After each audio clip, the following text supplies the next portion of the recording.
Hello everybody, Mobius1 here in Star Wars Galaxies, bringing you another video that's covering all of the changes in the Publish 6 update. And actually, I shouldn't say all of the changes because there were a lot.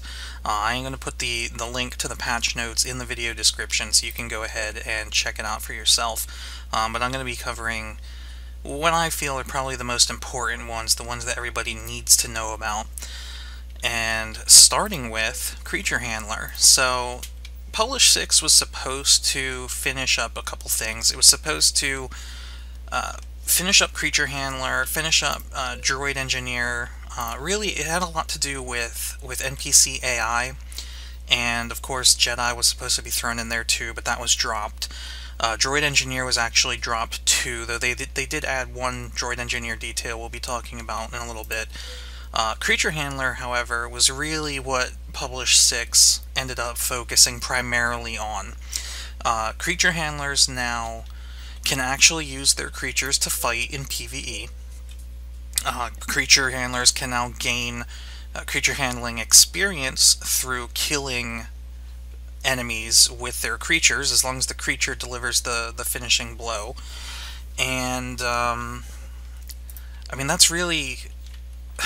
That right there makes grinding Creature Handler so much easier than it was previously, because previously Creature Handlers could only gain creature handling experience from taming baby creatures. So that seriously improves the Creature Handler experience. Along the same kind of lines as Creature AI, the Scout ability Misc Scent and the Ranger Camouflage skills now actually work. So you can use the Misc Scent ability or Camouflage ability to sneak past creatures, and successfully sneaking past creatures will grant you Scout XP. So that's important to know for those of you grinding Scout or Ranger. They also added faction pets, and when I say faction pets, I mean something like this, an ATST. So if you're an Imperial and you have enough faction points, you can actually get your own ATST pet now, which you can see some entertainer groups are using to buffer their solo group strength. However, there is a bug right now that allows faction pets to participate in non-faction PvE. So you can actually take your brand new ATST out and crush a layer of Fombas if you want. It's important to note, though, that if a faction pet dies, especially the ATST, because I know so many people are going for them right now, that you cannot revive them. You need to purchase a new one. So you want to protect these guys. You want to definitely, if you are using them in combat and they start to take a lot of damage, you want to store them so that you don't lose them. Aside from that, there is now dynamic AI. So the AI is a little bit more, it behaves a little bit more naturally now than it did previously. And what I mean by that is AI will wander. So there will actually be spawns of creatures out in the wild that are not associated with layers, and they will actually just kind of wander around the open aimlessly, which adds to the realism, quote-unquote realism. You can also see that these guys are getting little alert icons over their head as I get close to them, and I guess the flutes don't actually run from you. But that's basically letting you know that, hey, those creatures acknowledge your presence. They know you're there. And if you are weaker, they may attack you. Let's see, I think these little... Aw, someone killed the Mott calves. But here's one.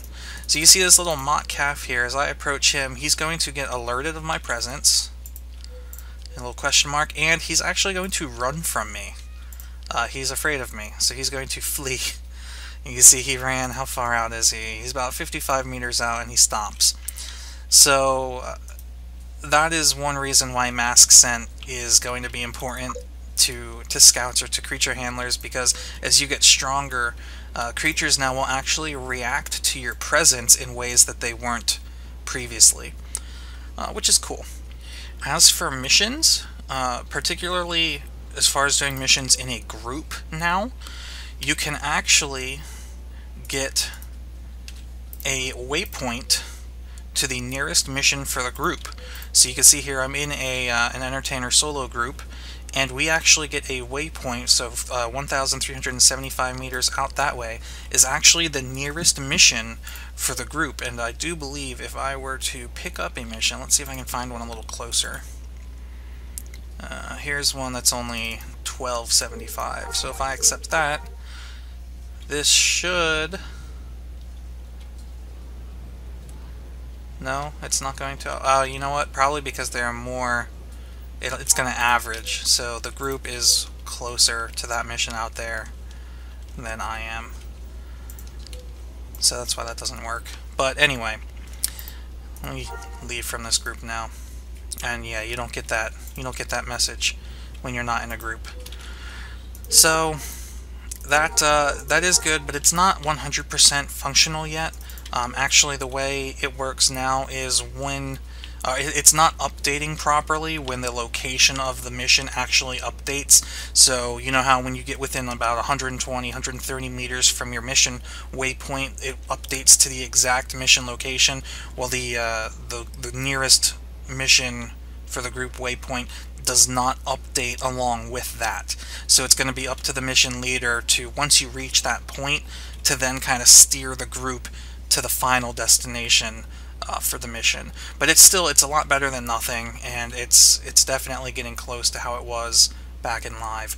While we're talking about group missions, the number of creatures that spawn on a mission layer now are going to be relative to the group size. So the more members in your group when you actually arrive at the mission location, it's supposed to determine the number of creatures that are actually going to be present at that mission.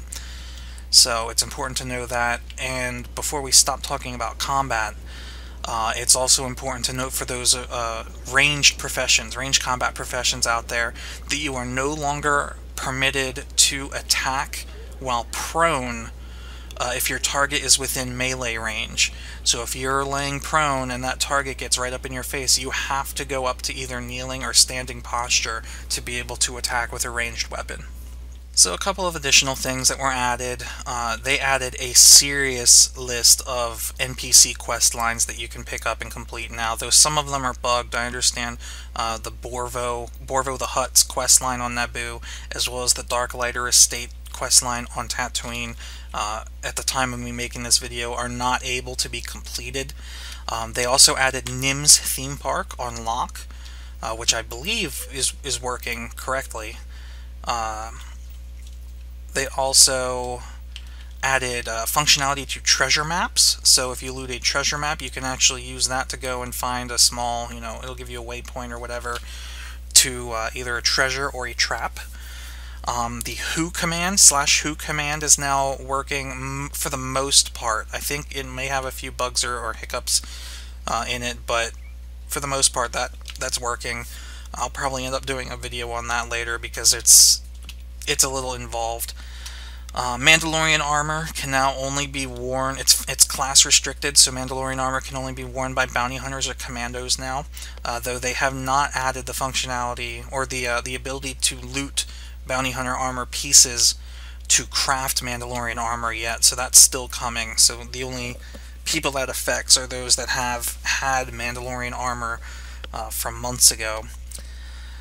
Interplanetary survey droids have been added, so that's the one thing droid engineers did pick up on this update, is there's actually a type of droid in the game called an interplanetary survey droid, and what that droid allows an artisan to do is you can send that droid to any planet in the game, and after some amount of time, a couple minutes, couple seconds, depending on how far the planet is, I believe, you'll actually get an in-game mail back with a list of all of the resources on that planet. Now, you're not going to get the resource stats, but you are going to be able to see, if there's a particular type of resource on that planet. Now, those of you that use Galaxy Harvester probably don't need this tool, but if for whatever reason you're limiting yourself or restricting yourself to only in-game devices, this is one thing that you have access to that will be able, or will allow you to survey sort of other planets without actually having to travel to them. Now I am going to talk about something in another video that kind of makes the interplanetary survey droids obsolete, but we'll get to that. It's actually a veteran reward. Another important change: player structures will now deduct funds directly from a player's bank before they begin to decay. This is a huge and very important update that everyone needs to be aware of, because previously, if you had a house, you know, out in the middle of nowhere, and the maintenance on that house ran out, eventually that house would start to decay. It would go down, you know, you'd start getting in-game mail saying, hey, your structure is damaged, it's currently at 60%, 50%, whatever. And once that structure hit 0%, it would go condemned, and then eventually it would destroy itself.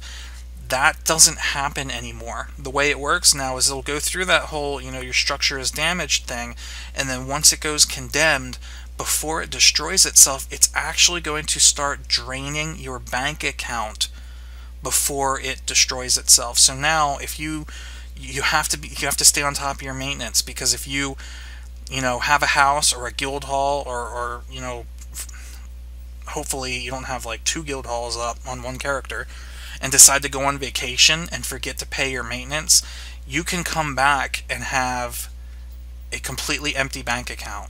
Or obviously it depends on how long you go, you know, without playing. But if you decide to take a break from the game and you don't pack up or don't redeed one of your houses before you know, you uninstall the game or whatever, when you come back, you know, next year and decide you want to start playing again, those millions of credits you had in your bank account will be gone because you didn't decide to redeed your house.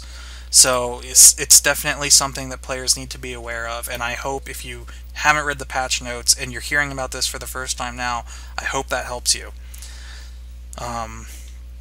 They added a couple additional guild functionalities that should have been in the game earlier: the ability to kick members from the guild, or the ability to rename the guild.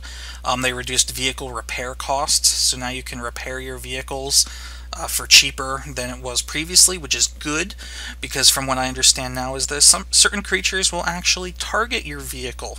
It's highly recommended now that whenever you pull up to a mission, instead of, you know, leaving your vehicle off on the sidelines and then running up and attacking the lair, that you actually store your vehicle, because some creatures will run right past you and destroy your vehicle instead. That is a bug. Hopefully they will fix that at some point. But for now, vehicles be warned. But that's really all the important stuff that you need to know about Publish 6. Obviously, there are a whole lot more changes that you should read. Like I said, I'll put the patch notes in the video description so you can go and look at the whole list. The other main thing that they added are veteran rewards. But again, that's something that I kind of want to cover in another episode, so keep your eyes open for that. I'll be doing that in the near future, especially because I haven't claimed any of mine yet. So we'll do a little unboxing style video for veteran rewards. But very glad Publish 6 is here. The creature AI is shaping up to be great. This is a huge step forward for the Galaxy's emulator team. Really looking forward to what's next. And I hope this video has been educational for you guys. I hope it's helped. So, keep your eyes open for the next one. Thanks for watching, and I'll see you next time.